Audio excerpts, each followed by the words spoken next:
So how can you plan for an early retirement? What's required? And is it even possible? Or is this just too good to be true? Just a bunch of BS out there on the internet? I'm gonna address that in this video today of how you could actually make that a reality. Okay, so we hear about people wanting to retire early and have this early retirement, but how do you really do that? Not just plan early, but actually retire earlier. What's required? Is it something that's different than what your financial advisor offers? Which, by the way, it is. And on top of that, what can you actually be doing that's actually worked for me, where I was able to retire twice by the time I was 39 years old? I'm gonna share with you what I did, as well as several of our clients, to actually create that early retirement for themselves right now.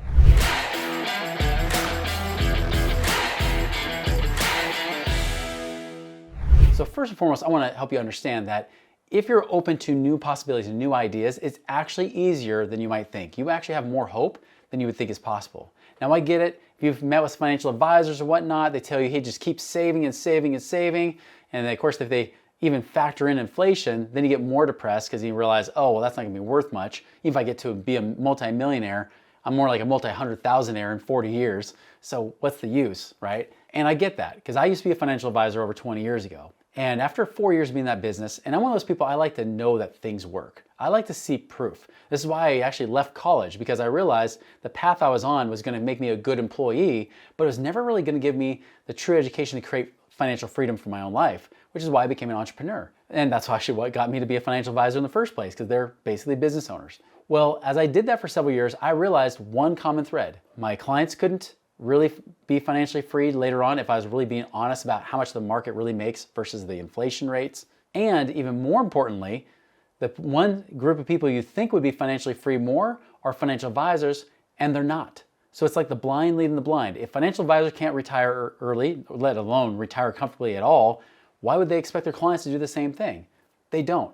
That's why financial advisors, when they make good money, it's from selling you that dream, but not actually giving you that dream. So as a result, I left. I was like, I'm done. I'm out of this industry forever. Especially when I realized I couldn't even help my own father, right? Who was already at that retirement age, had been debt-free, had saved up his 401k for decades, yet he still couldn't retire. And so I knew that there had to be something more, something different, something that would actually work. And so that's where I was on this journey. And the place I went to is I said, well, where's the proof? Who are the people that actually are financially free, younger even? And I found a lot of those people were either in business and or real estate investing. Now the business owners, the interesting thing is that, yeah, they have businesses, they're successful, but they were still pretty actively working their businesses. So they were never like at the point they could really retire. The only ones I could really see that could sit back and just do whatever they want were real estate investors. Why? Because they weren't focused on accumulating all this money. In fact, the one thing I'll tell you is that you ever talk to real estate investors, and I know I'm in lots of different groups with real estate investors like myself, we laugh at financial advisors and the advice they give. We laugh at the pundits that are on TV, like the Ramseys of the world. Because why? Because we already know that stuff is a bunch of crap that they're just trying to sell you so they make more money, but you don't. And so we just laugh at that advice, and that's what I realized. I was a financial advisor just quitting, and then I'm hearing all these real estate investors laughing at the advice that I was giving. They would laugh at the whole, yeah, you're in it for the long haul. What happens when the stock market goes down? Then you're in it for a longer haul, right? They say, take high risk, create high return. When does 90% chance of losing create a 9% chance of winning? The numbers don't add up. 90% chance of losing is a 10% chance of winning, right? They say to be diversified, but you're not really diversified. You're in the same basket of stocks and bonds that if one goes down, they all kind of go down. So you're not even diversified, right? You're not truly diversified and stuff. And so they were just hitting all these like myths, these sacred cows over and over and over. You know, all these things, even like about the real returns of the stock market. And I knew they were telling the truth. I knew it was true. And so that's why after I started hearing these guys talk, I quit being a financial advisor that next week. I said, I'm done. I'm turning my resignation. I don't care if I'm at the height of my practice, making the most money I've made. I'm done. And so I left. I said, I'll never teach about money again. I'll just teach ballroom dancing on the side, and I'll do mortgages. And so that's what I did for some time. But I wanted to learn what these guys knew. I wanted to learn really about how do they do in real estate. And so that's what I want to share with you guys, because that's the real difference. It's how do you retire early? You got to reverse your thinking. You got to go away from that accumulation mindset that financial advisors give you and go more to an acceleration mindset. Income is really what you need. It's how do I have enough income to be able to pay for all my bills, to pay for all my expenses so that I'm work optional. I work because I want to, not because I have to, because my investments are able to pay for my lifestyle. That is the key. And that's a very different skill set. It's a very different way of investing. It's not set and forget it. It's how do I get my money out of prison? How do I get it out of those mutual funds and out of those 401ks and stocks and things like that? How do I get it out? How do I get money out of my house of equity that's just sitting there earning 0%? How do I get that money then to go out and make money for me? How can I get them to be my employees so I don't have to keep working as an employee? That's the real goal. And so what I did is, first and foremost, is one, I questioned that mindset.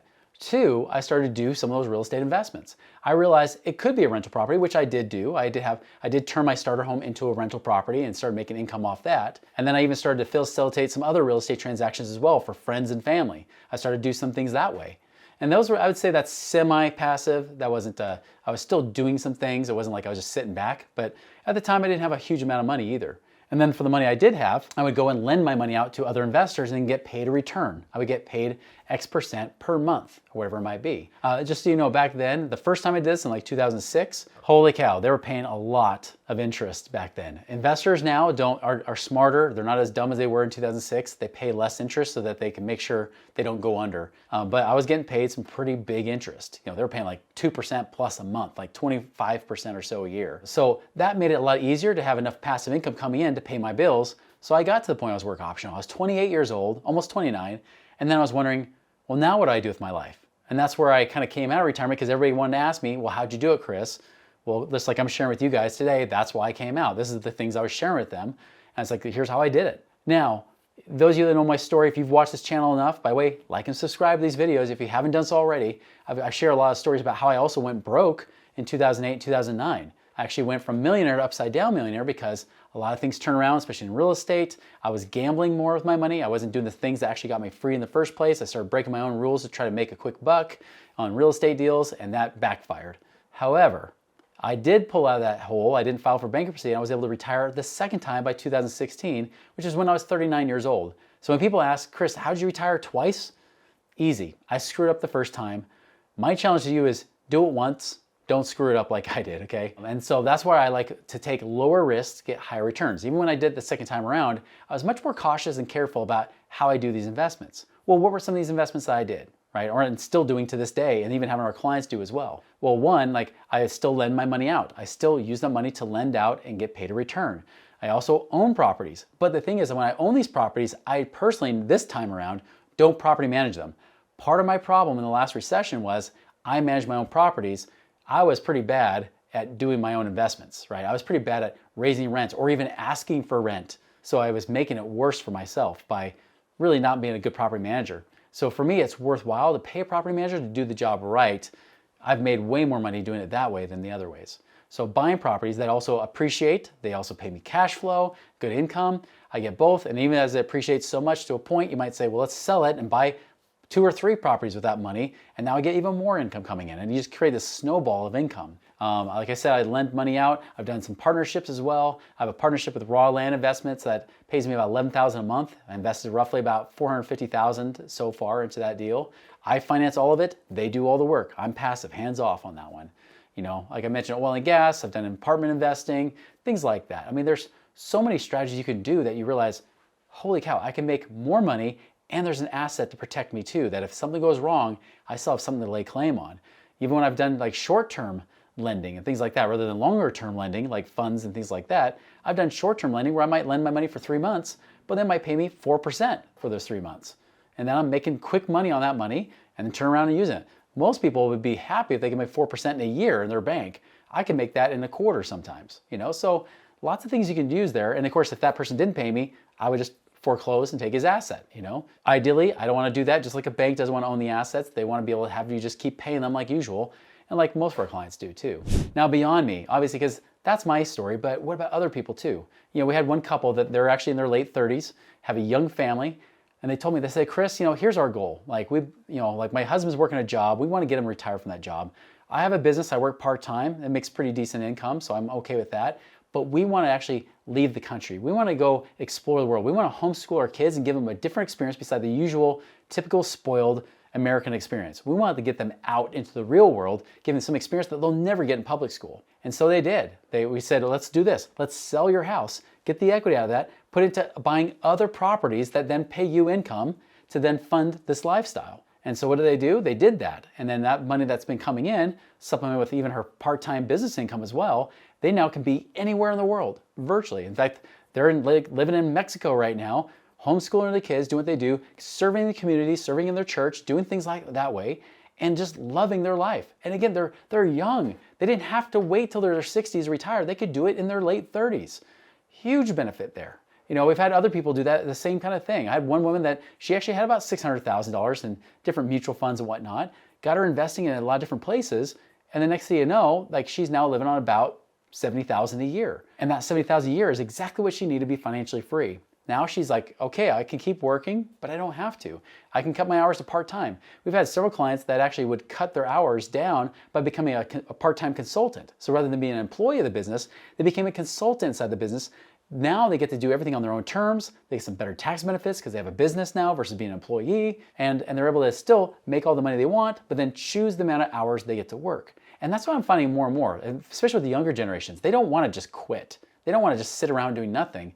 They want the freedom, and this is probably you too. You probably want the freedom that you could work if you want to, but you don't have to.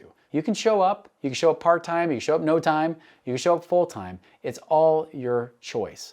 If you want to be able to step away for a month and say, I'm just going to go travel for a while, you can do that because you have enough money coming in to pay for your living expenses to keep your family going. That is the real reality that you can do. And you can't do that well with mutual funds living on the 3% a year of that money you finally worked and slaved and saved forever. You can do it with less money, taking that passive income coming in that works harder for you. That's why when I had one client making $200 a month in real estate, turned around, took the equity out of that to go make now $8,000 a month in other real estate type properties that he wasn't doing. So many different ways you can do it. So many ways that your financial advisor either doesn't know about or doesn't want you to know about because you could do much, much better. Now, if you want to figure out how you could do that for yourself, go to our website, moneyripples.com, subscribe to our email list so you can be in the know-how, be in the loop to find out what are these strategies, how can I really learn how to do this so that I can create that freedom for myself and retire early on my terms, not someone else's. Do that right now at moneyripples.com.